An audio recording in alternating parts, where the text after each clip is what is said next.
They're not good enough to start. They're not even good enough to play. But they do talk a good game. So come join Lou and Jose from the sidelines where all the best sports discussions happen anyway. Welcome in to the Benchwarmerz podcast. Welcome into the program, everybody. I'm Lou Ruggieri. That is Jose Ortiz. And this is the Benchwarmerz podcast. Wherever you are, however you're listening, we appreciate you taking some time out of your day to spend it with us. Hopefully we can give you some information and maybe a little bit of entertainment in the sports world. We have a pretty big show. You can find us, by the way, speaking of big shows, we are now part of the iHeartRadio podcasting lineup. So come and find us. That's some exciting new news. We're on Spotify. We're on YouTube. We have an Instagram account. We have iTunes, Google Play, all the basic platforms. You can email us at the Benchwarmerz podcast at yahoo.com, Benchwarmerz with a Z for marketing purposes. And right off the bat, Jose, I want to tell everybody that we have a new, semi-new format, I think. And because in this era of COVID and sportless sports, we actually have had too much to talk about. And we've had shows that, not that they've run long or sounded like they've run long, but in the sort of ADD world that we live in today, having an hour and a half single show just seemed a little bit excessive with minimal commercial breaks. So what we decided to do is break it up into two parts. For lack of better terms, I'm just going to use hours. They're not actually full hours, but hour one, hour two. Hour one will post almost immediately, and then hour two, or part two of the show, however you want to think of it, is going to post probably the day after, or maybe later on that day. We'll see how it plays out.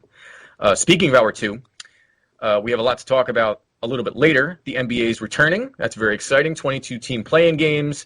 There was an all-time shooters list that is, in my opinion, a bit controversial and wrong in some instances from CBS Sports. We will be breaking down both the NFC South and the AFC South. We've been giving you our divisions breakdowns, division rankings, however you want to say it. NFC South we'll be doing at the end of hour two. At the end of this hour, however, we're going to be checking out the AFC South and see where we agree and where we don't agree. Bit on the Lance Armstrong documentary. That seems like it was a lifetime ago at this point, but it's still worth talking about, and I have some controversial thoughts about it, I think, but that remains to be seen. But first and foremost, Jose, we cannot get away and should not get away from addressing sort of the issues in the world happening right now. Everything with protests and George Floyd, and it's pervasive throughout the entire world, including the sports world, as we've seen this last week. And, just as a general statement, I think it should be noted that we, as the collective Benchwarmerz podcast, think that what happened to George Floyd was a complete and utter atrocity. It was murder, and it was wrong, and it should never, ever, ever be allowed to happen again. And whatever that takes, it takes. We have kind of an interesting relationship, being sort of I always hate calling myself white. I prefer Italian, personally. This entire landscape has sort of made it impossible to not see, but it should be noted that we're completely against what happened with George Floyd. Yeah, I just want to tag on there. First of all, I'm a black man. I have a son. He's black, and seeing what happened, just kind of like careless way, or not careless, just like just lack of regard for George Floyd's life, is scary, and it's frightening. And police need to be held to a higher standard than that. I think my wife said it perfectly. The police are supposed to be like our superheroes. Like real-life superheroes running around protecting us and helping us. We shouldn't be afraid of them. Yeah. And I think that this has awakened the world in a way that I haven't seen before.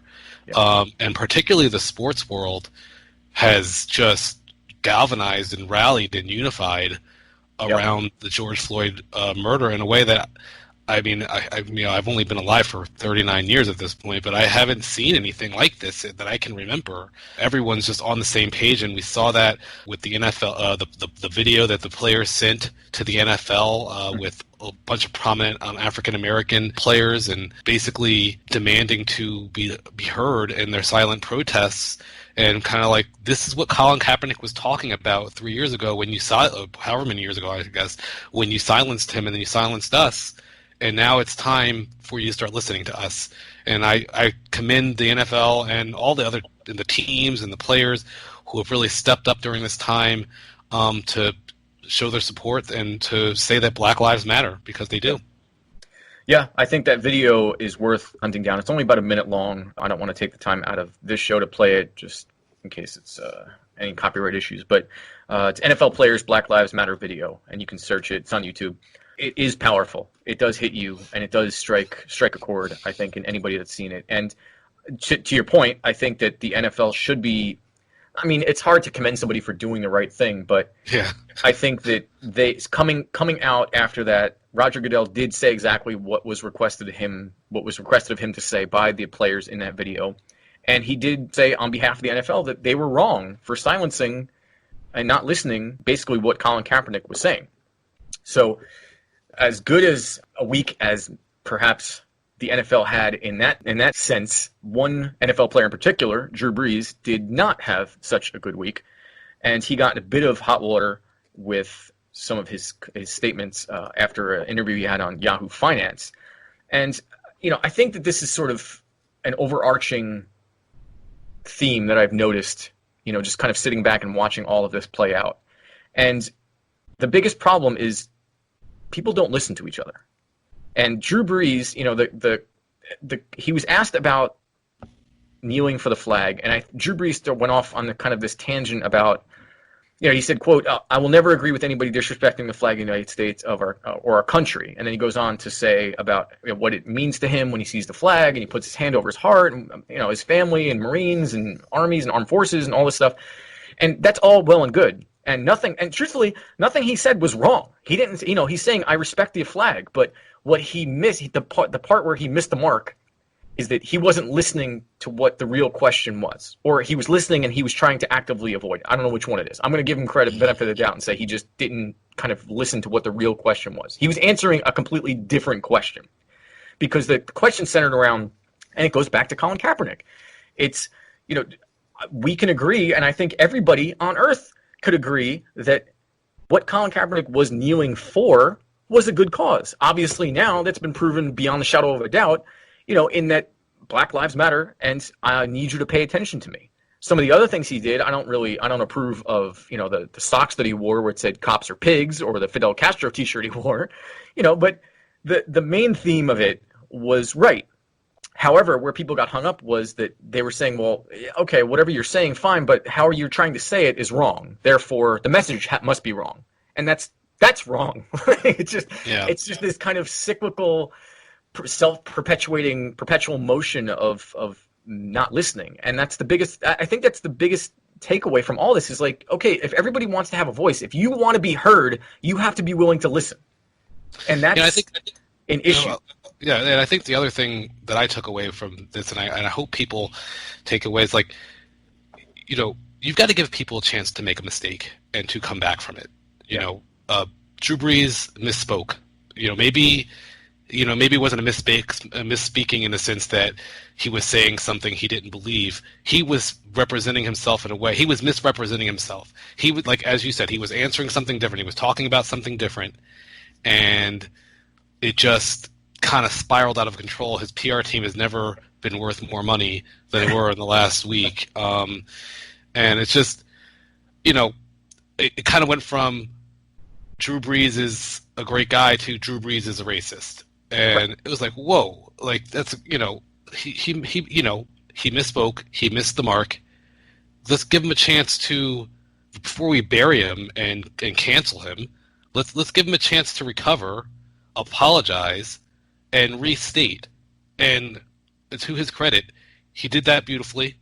I don't know if he got coaching from teammates or whomever, but his response, his apology was right on the mark. And I think the part he was talking about and what you said is, the kneeling was never about the flag. It was always about, police brutality. And when he started talking about the flag, it kind of was like, wait, where are you going? This is not, right. You're missing the mark. Yeah, and exactly he did a good job of just getting himself right back on track, I think. And I'm hoping that he, that this is just a small blemish on him, and he's able to continue being the great person he's been for New Orleans.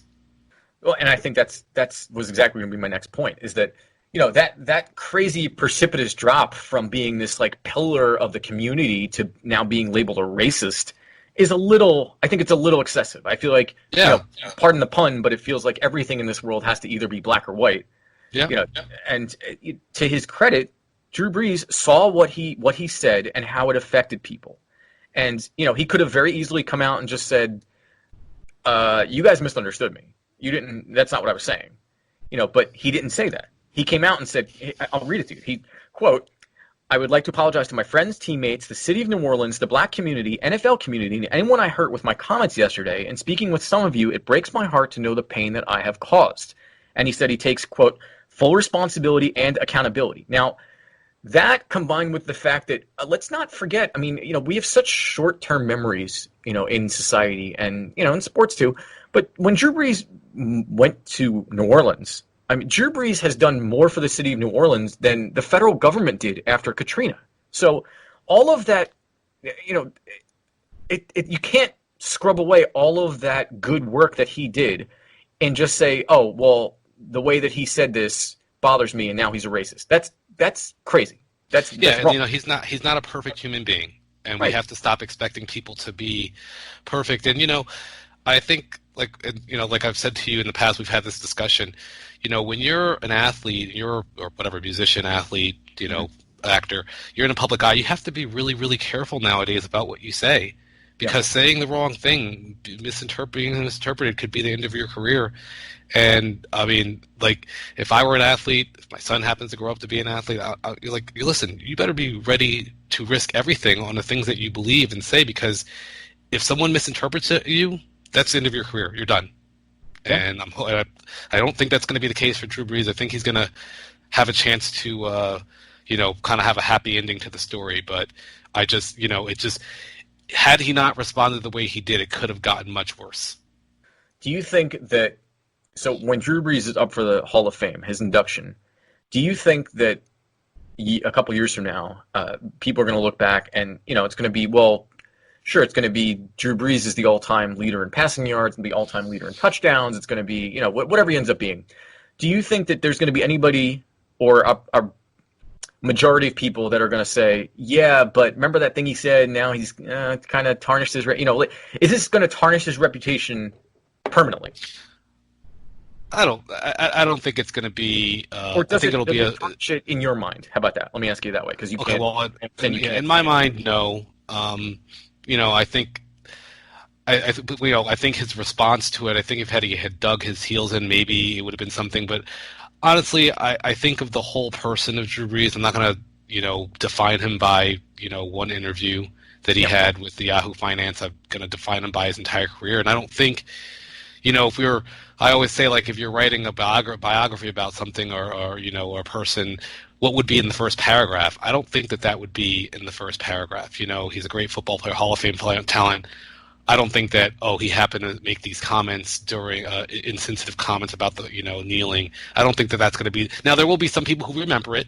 Sure. You're never going to have 100% people not remember it. There will be some people who remember it and maybe look at him sideways and say, "Oh, were you really apologizing, or were you just being pressured into apologizing because of the way it was received?"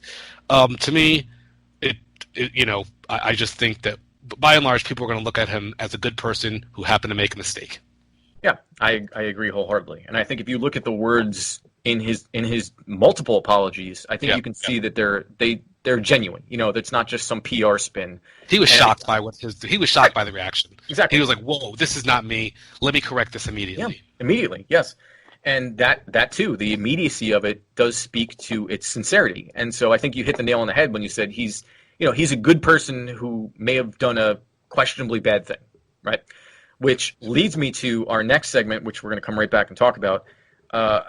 Lance Armstrong, who I believe is a bad person who did some good things. And so the sort of the juxtaposition between the two of them, I think it's so stark in its contrast that it's hard not to see it, especially on the heels of seeing what happened with Drew Brees. So I want to come back. We're going to take a break really quick. We're going to come back, talk about that. We do have some AFC South breakdowns a little bit later this hour. And then we have NBA talk, and then NFC South in the bottom of the second hour. So stick around. This is the Benchwarmerz podcast. I'm Lou, that's Jose, and we'll be right back. A social distancing tip. Putting distance between yourself and others is critical to slowing the spread of coronavirus. So here are ways to stay in contact without the physical contact part. Call, send a text, set up a video conference, post on social media, dedicate a song on the radio. If you have symptoms of fever, dry cough, and shortness of breath, call your healthcare provider before going to their office. For more info, visit coronavirus.gov. Let's all do our part, because we're all #AloneTogether. Brought to you by the Ad Council. Welcome back to the Benchwarmers podcast, where being all talk is actually a good thing. Now, back to the action. Or talk, I guess.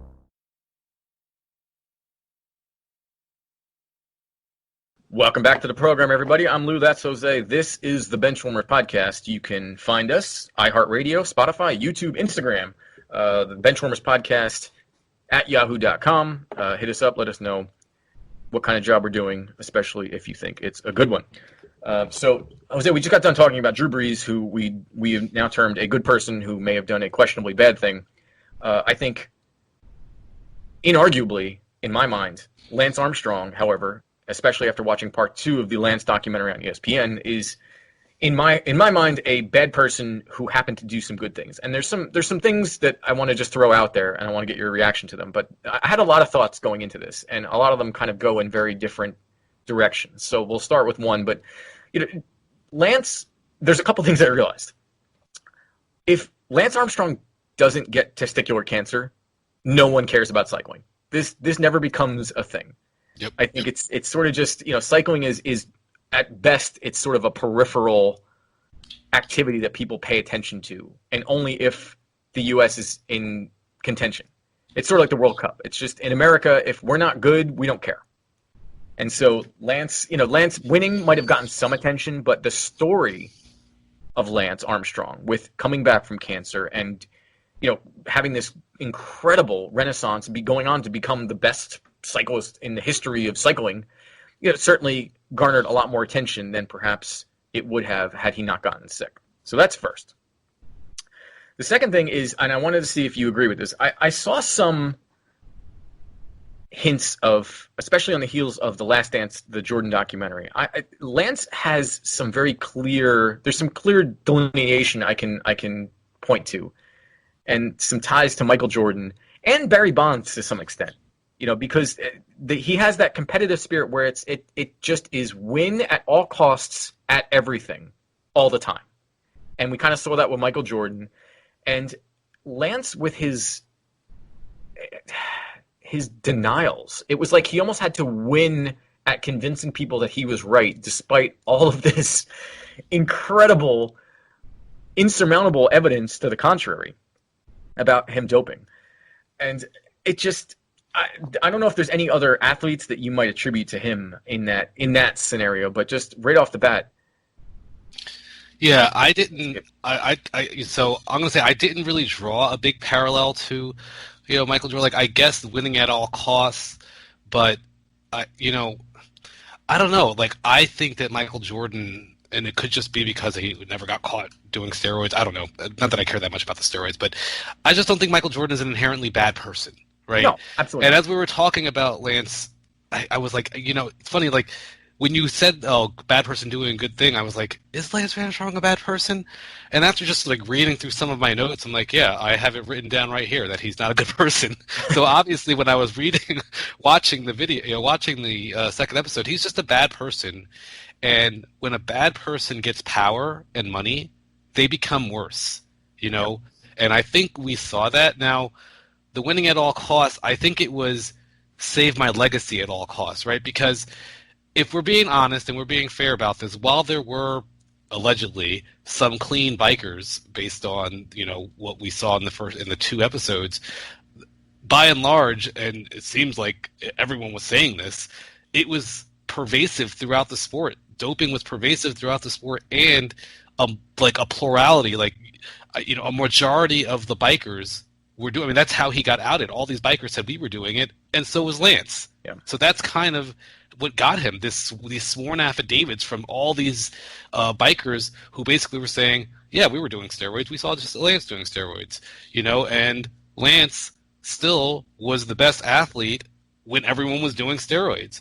So I guess it's more protect my legacy at all costs. And I think he touched on kind of like the house of cards that was everything was built on a house of lies. Livestrong, his Nike endorsements, all these different things. The post office, all these things were riding on him continuing to win and continuing to be, this clean, nice guy who everyone loved. And once that was gone, you saw everything start to crumble. So I think he was fighting to kind of protect everything.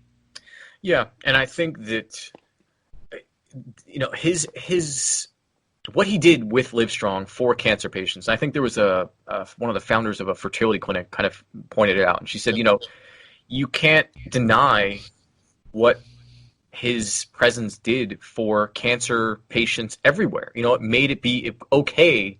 Almost like you were part of the club where it was like, yeah, I have cancer, and that's okay.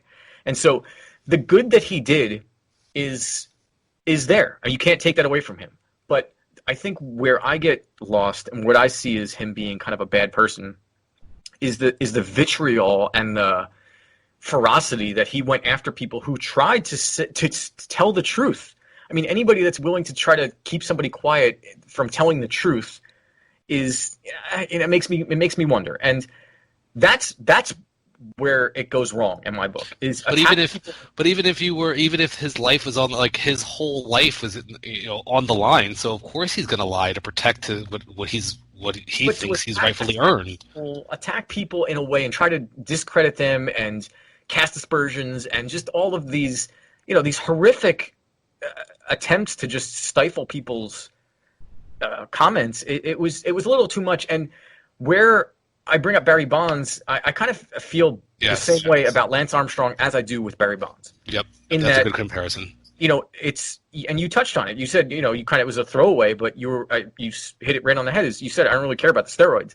And truthfully, if the entire sport, if there was an understood thing that in radio broadcasting that everybody was taking vocal enhancements or something, and the only way that you could succeed is by doing the same thing that everybody else is doing or compete, and it was something that I love more than anything, I would absolutely do it. Yeah.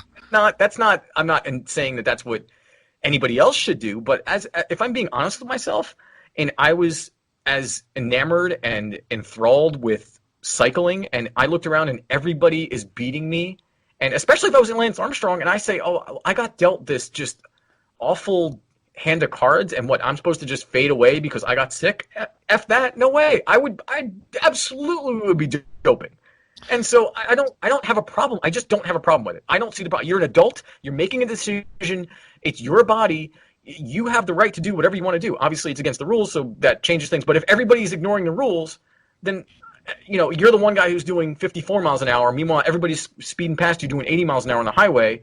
You kind of feel like, well, why am I the only one that's paying attention to the speed limit when everybody else is flying by me? It's just, I don't have a problem with it. And I think a lot of people would have made the same decision. Like, I think, it's easy for people to sit, behind the TV screen and be like, no way. I would never have done it. I would be a clean athlete. But if you're going out there giving it your everything, you're working as hard as you can, and you're not even competitive, because everyone is out there just juicing, and it's just, as someone described it in the movie, in the documentary, it was like the Wild West. Yeah. Everyone's just doing it. Everyone's just doing, juicing themselves up to try and get that 10% boost. And I'll tell you, if I could take a pill that make me, and it was safe, that it would make me 10% better at my job, I would take it in a heartbeat. Of course. So I just think a lot of people would do it. And, Lance Armstrong was just, the one thing that was heartbreaking to me when I was watching the video, or I keep calling it video, watching the documentary, mm-hmm. was that I feel like if he had just not returned, if he had just stayed retired, yep. when, after he won his 7th and he retired and he was sitting on the couch for 3 years and he decided, what, I need to go back out there. If someone had just said to him, and someone did actually, but he didn't listen, he should have just said, I'm done. Yep. I think if he had done that, Lance Armstrong would still be a sports god right now, instead of this pariah that everyone wants to discredit everything he did when everyone else was doing exactly the same thing. So he was just the best of all the cheaters. Right. And I think that's how I feel about Barry Bonds. It's like, the cycling association said, "Oh, we take away his 7 titles," and like in name, yeah, fine, you take them away, but he still beat those people that he was going against. Like you can't actually take that away from him. You can say, well, we don't acknowledge it, but anybody that saw it knows that it happened, and he still did it better than everybody else. And what I wonder is if you took all the people, like I don't know how many people or how many bikers are in a Tour de France. You know, let's say there's 100, and if 90 of them were doing steroids and only 10 were clean, like I don't know. I don't know how you strip him of it. Like when such a and it seems like it was an open secret, and it only really came out once kind of the pressure started coming on, and these governing bodies started getting kind of catching up with the science a little bit. And you know, in fairness, he never failed a drug test. I mean, Floyd Landis outed him, which I also kind of thought I wasn't happy about that. Like some of the other people, it made sense, but to me, I was like, you're only just doing this because you're upset that, you know, you kind of took the fall for everyone, and now you're trying to bring everyone else down with you. But it reminded me, this is what happens when you're not a nice guy. Yep.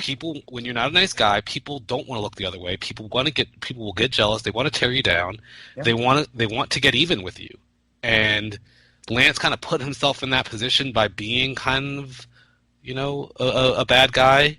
And that's, you know, you saw how he was talking about Floyd Landis. Like, you know, listen, you were the one who was juicing too. Like, you know, like it's not like Floyd was lying about you. He just happened to shed a light on something that you didn't want illuminated.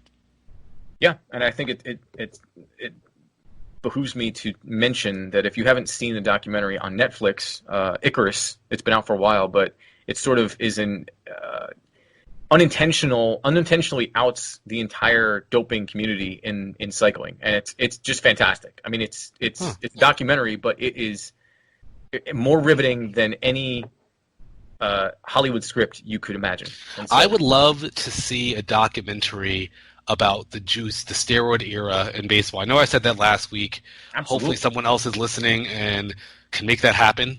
Absolutely. Because that would really... I don't think you would get the same level of honesty. Like, these bikers, I have to give them a lot of credit. They were just really honest about it. Like, oh, yeah, I was juicing since I was 21. Yeah. It's like, wow, really? You just come out and say that? Yeah, Bonds isn't coming out and saying that. Nobody's admitting to it. Jose Canseco, maybe, but that's about it. Yeah. But, okay. We're up against the clock, so we have to take a break. And coming up next, we are going to be talking a little NFL football, some actual football.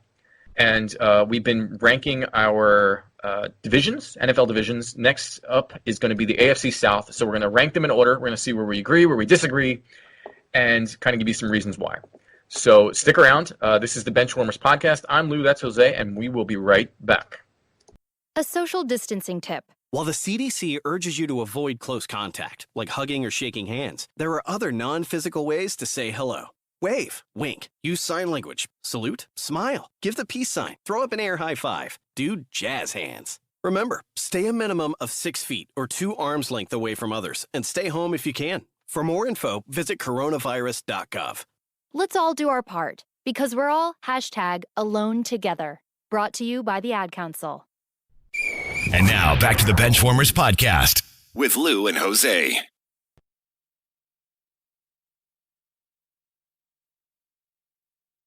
Welcome back to the program, everybody. I'm Lou, that's Jose. This is the Benchwarmers podcast. We have had a fun ride so far. We touched on a little bit of the protest stuff that's going on. Drew Brees' faux pas, we'll say. A little bit of Lance Armstrong.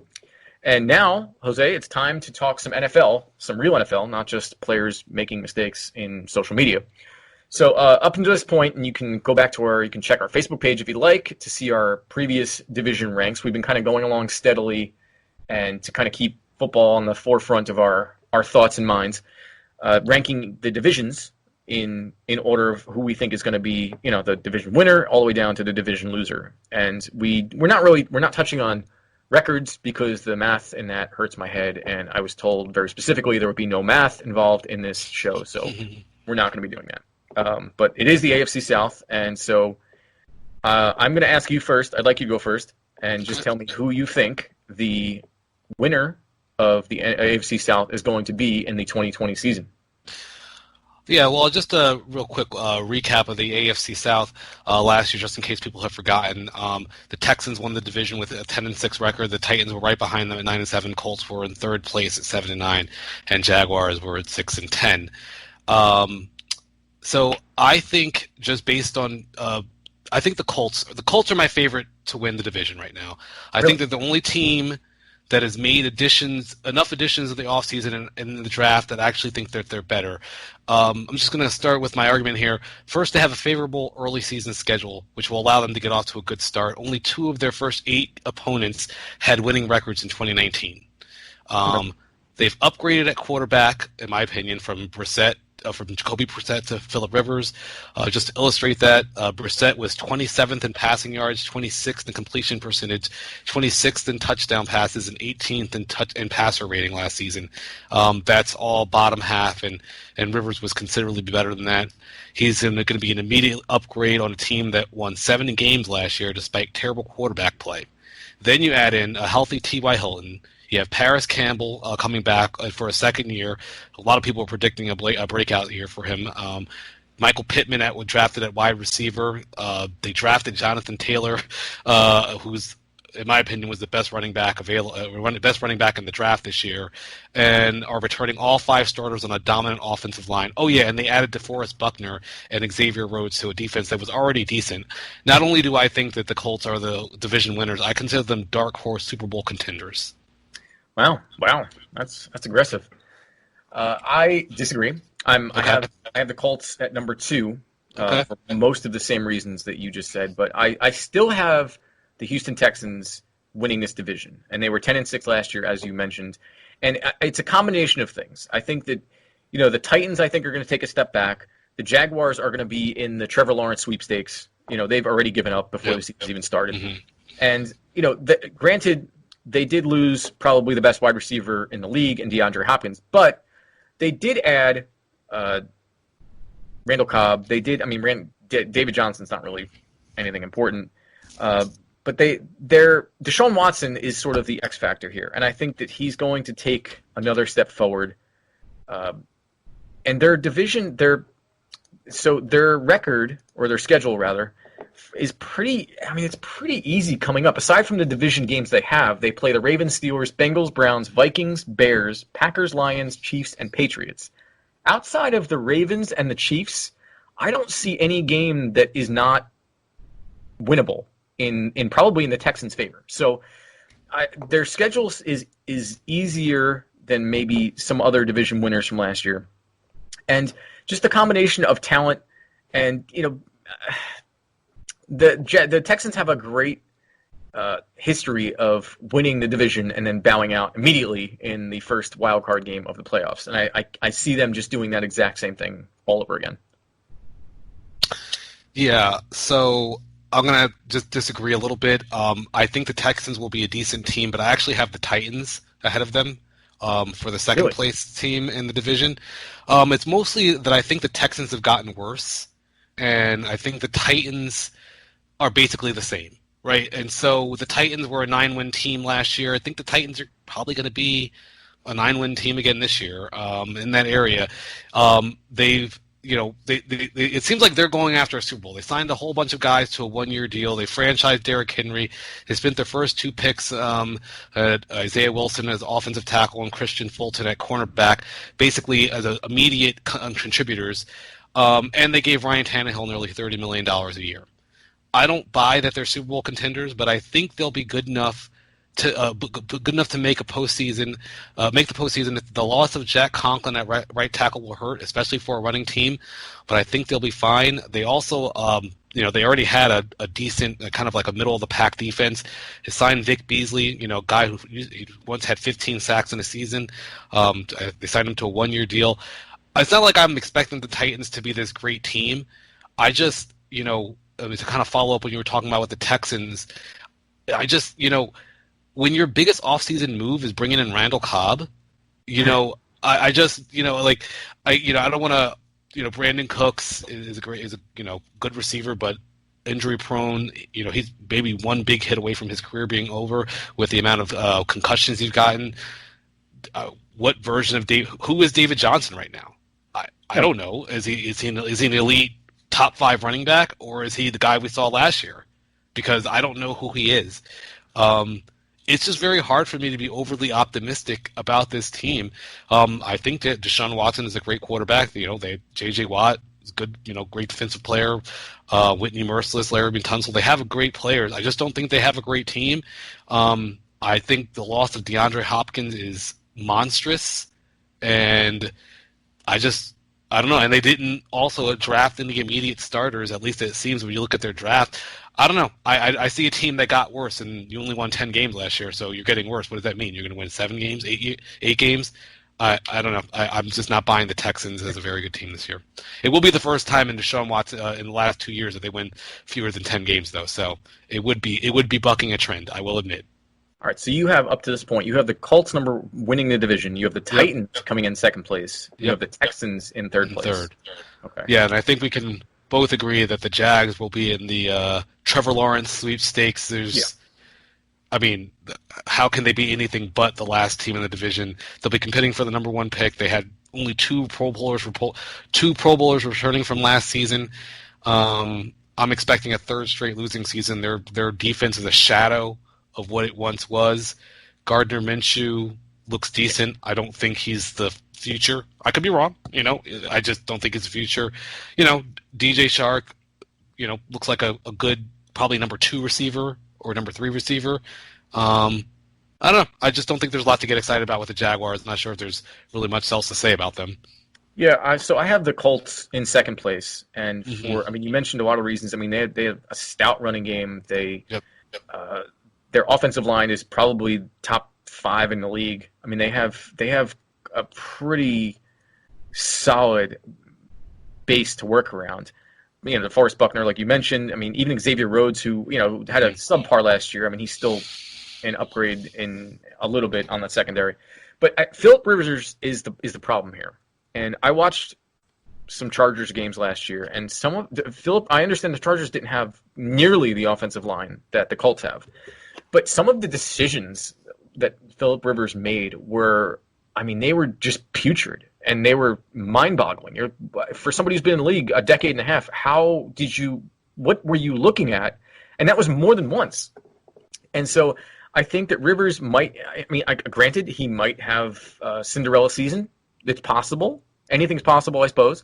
But I just don't. I think Philip Rivers is sort of washed up. I think this is an attempt to kind of have some sort of renaissance, but I think it's a little too late. And then the Titans I have coming in third, specifically because I think that they kind of caught lightning in a bottle last year with Derrick Henry, and no one is going to be caught flat-footed against Derrick Henry this year. And truthfully, there's Ryan Tannehill.